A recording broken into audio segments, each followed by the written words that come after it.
It was like love at first sight.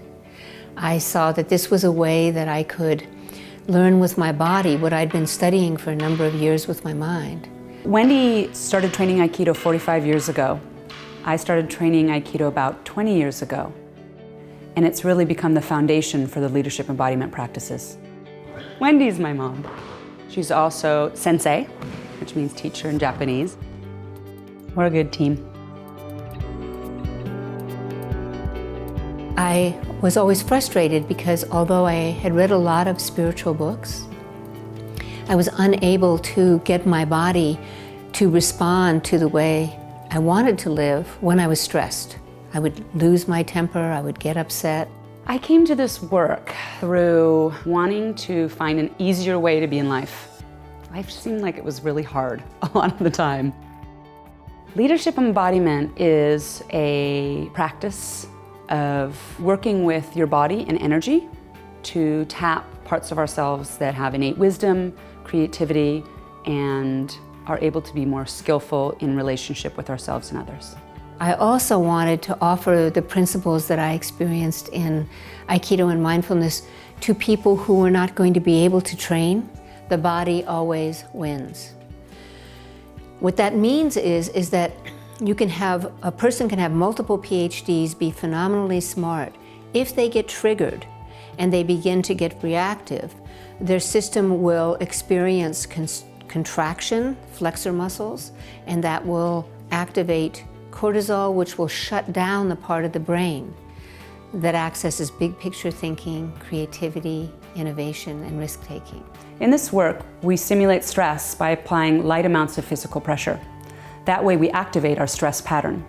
Then we can make a shift to our centered state, where we can be more expansive, more inclusive, more dignified and relaxed while under pressure. Having the confidence to have difficult conversations that were always going to come up from time to time was challenging for me.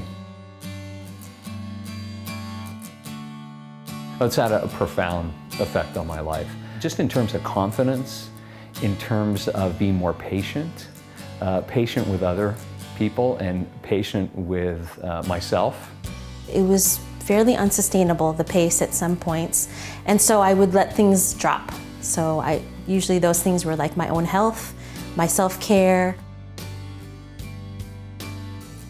In engaging in this work, the amount of work stayed the same, but it allowed me to approach it in a different way. It allowed me to see the places in which I habitually go and make a different choice.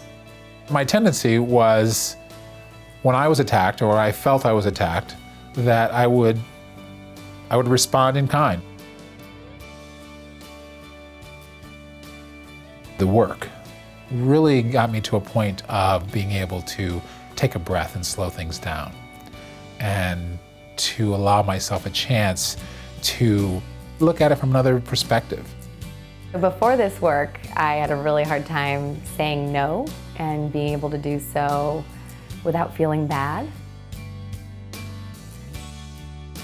What I notice is that when I do my practices, depending on how I show up, it really ripples out into the world around me, and others are able to show up differently and be more centered and be more grounded. And that was pretty amazing to me. People talk about presence, but we often don't know how to define that. And we have exercises that we've created to help people develop their quality and skill of presence, how to be more connected, how to send a message of inclusivity. We offer public courses. We work in corporate, we work in tech companies. We also have foundation work in South Africa with people from townships. People can work little by little by little, and that actually is faster than trying to make a huge shift.